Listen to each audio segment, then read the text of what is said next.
The question from Mwaruma, Senator Mwaruma. I personally sought, I never sought his consent because if I could have taken that chance or permission, he could not have given me the information he gave me, and that's why I could not be here today. So I never sought his permission or consent. But I've obtained certificate of electronic evidence that's it's attached in governor's volume, and page 261, 262. Kinyua, thank you so much for the trust you have in me, Senator Kinyua. Being a Catholic believer, we were allowed to vote. But just like I said before, we knew the mischief in that system.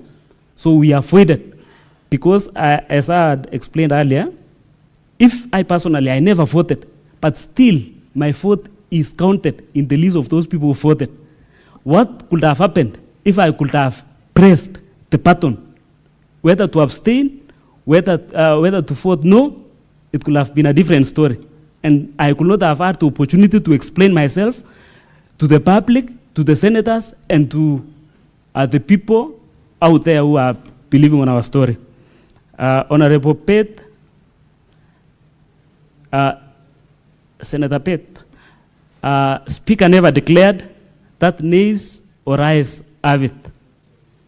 So, but as a proof, we have the affidavits, we have the videos, and we have the proof that even if we could be allowed to come to this floor of the House, the 18 of us, the 17 of us, because Edna, I don't know, she took her mother to hospital, so she is not around.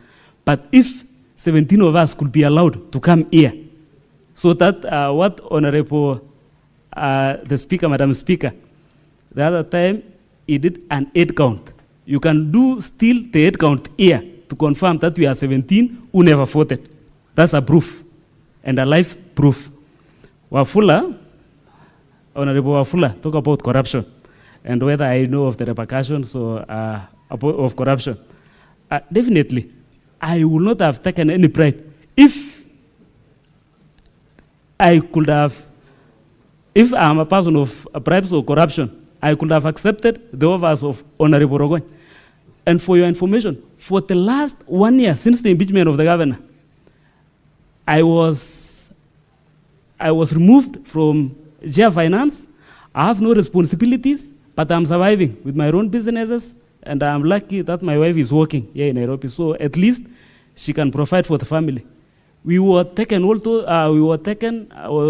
denied all those rights, so we don't get privilege allowance. So if I was to take the bribe, it was this time I could have alluded to the fact that Rogoy gave me the offers, and I could have got into the trap. So I don't take the bribe. Mundiki, you repeated your question. And in the clip, when it was being played, I said clearly that I'm in my house with my children. So past 9 p.m., I'm watching news with my children. I'm relaxing at home. So I don't know. He himself confirmed in the clip, in the recording, that he was drunk. I even didn't know that he was drunk, but he said. Murango James, Honorable Murango James, he asked me if it's an habit for me to record. No, not at all. It was just a suspicion. I predicted something because it was the mover of the motion, and I was on the other hand opposing the motion. So what are you discussing at that time? Just immediately after the motion. So I was suspecting something could have been happening.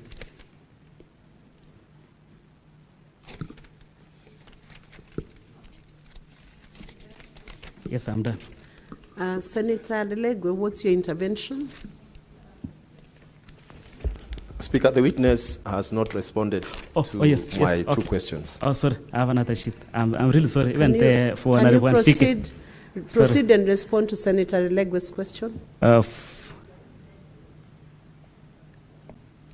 Lelegwe asked me about the affidavits. That Honorable, the first witness, Honorable Martin Chiriot, said that he signed and left the at the office for other member to come and sign. We have two affidavits here. We have an affidavit of 18 members, deponents, and we all signed.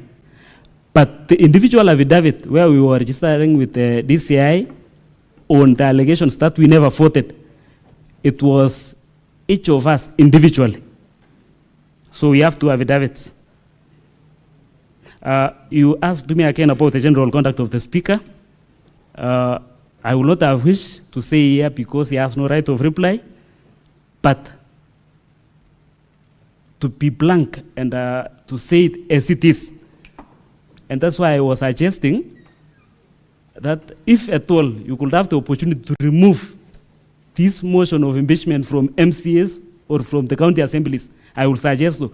And if that could be had, I will suggest that you remove the deputy governor and the governor as a whole, not the deputy governor on a different, not remove the governor and leave behind the deputy governor. So if we are going to remove the office of the governor as a whole, because these people are malicious. In fact, the deputy governor is praying that the governor will die so that they can take the position. So we need to pray. Secondly, you know there is that order. We hope not.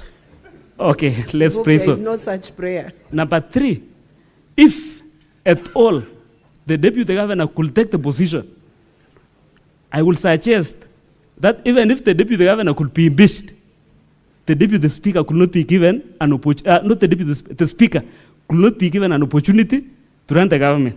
Because the speaker himself, in so many occasions, even in his Facebook page, he's saying he's a man on mission and he wants to be the governor of this great county of Kericho. So he's a man on mission.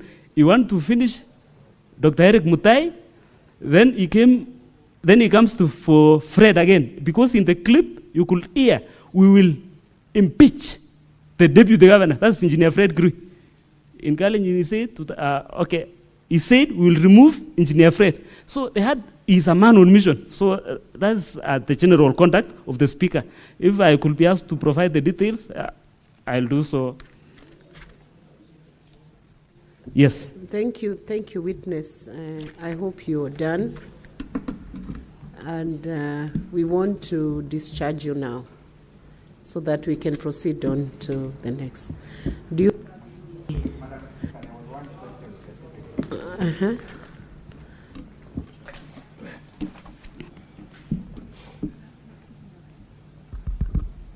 Can you give Counsel the mic, please?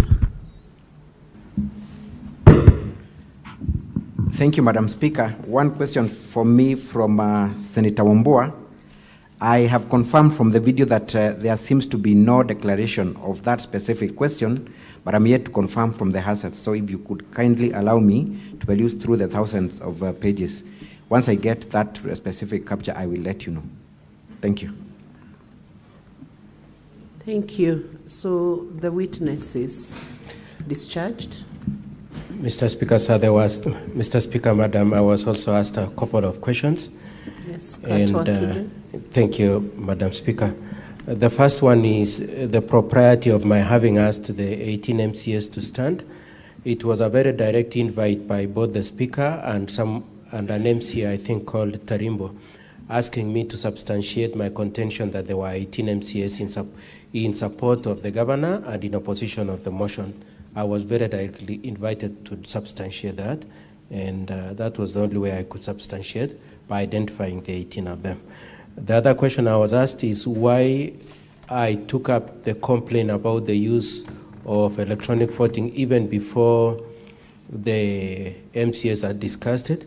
And my answer is that, number one, I had been informed by my client that there was a scheme that had been hatched to use electronic voting, and that the system had been in the process of being set up in the assembly the night before the date of the voting. And indeed, the MCAs discussed that. The MCAs who are opposed to the impeachment were saying we do not want to use electronic voting. The MCAs who were supporting the impeachment were saying we will use electronic voting. The Speaker himself